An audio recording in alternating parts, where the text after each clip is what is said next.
Yo, kumusta kayong lahat dyan? May iba naman tayong nagagawin ngayon.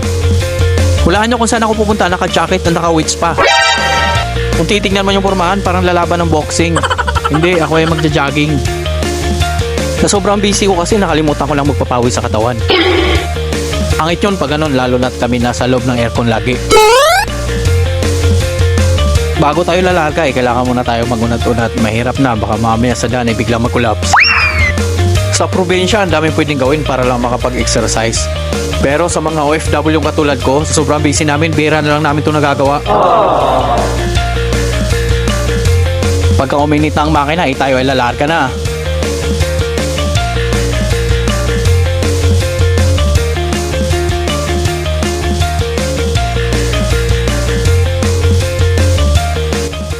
Jogging muna tayo. Wala na exercise. Wala na akong time mag-jogging. Simula kasing lagi na ako nagpa-vlog. Edit na lang ako ng edit sa mga videos ko. Nakalimutan ko ng mag-jogging. Kaya kailangan magpapawis. Hindi pwedeng tutulog-tulog na lang. What? Masakit sa likod. Ngayon, samahan nyo ako. Jogging tayo. Tahimik pa, wala pang tao.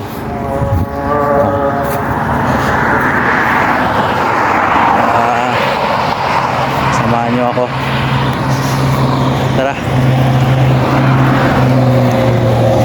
Dahan-dahan lang tayo.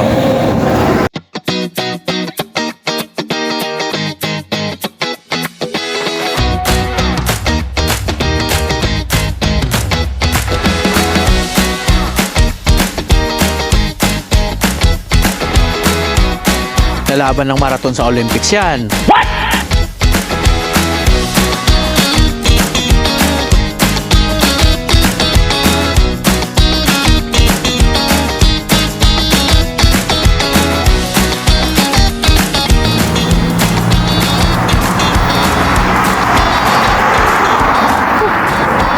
Pawis.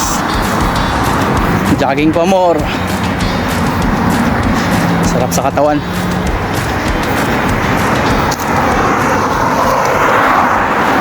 Lakad muna tayo saglit. Mahirap pumuelo.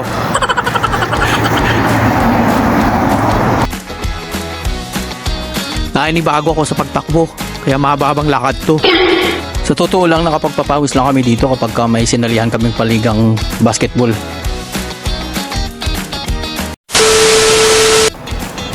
Ket na ako. Bukat naman ako saglit. 1, 2, 3.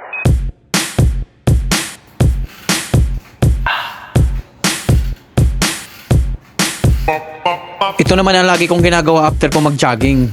Wow! Sa maliliit na muna ako magbuhat, kinabukasan may trabaho pa, baka di makabangon.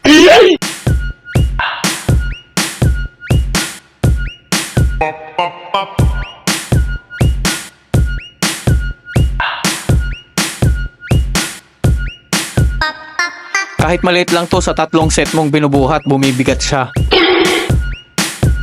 Nakakangalay din, kala nyo ha.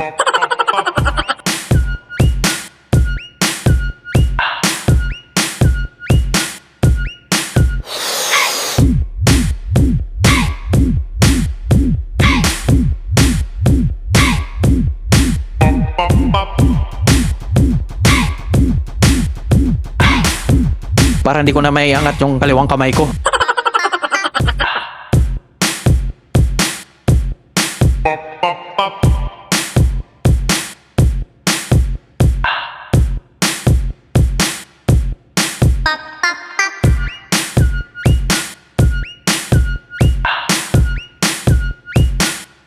One hour later. Pahinga na muna ako.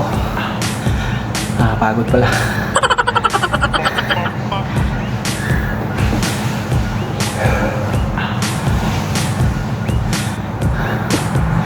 Kaya takang pawis. Ngayon lang ulit nakapagpapawis. Kaya hanggang dito na muna at ako'y magpapahinga na. Salamat sa panonood.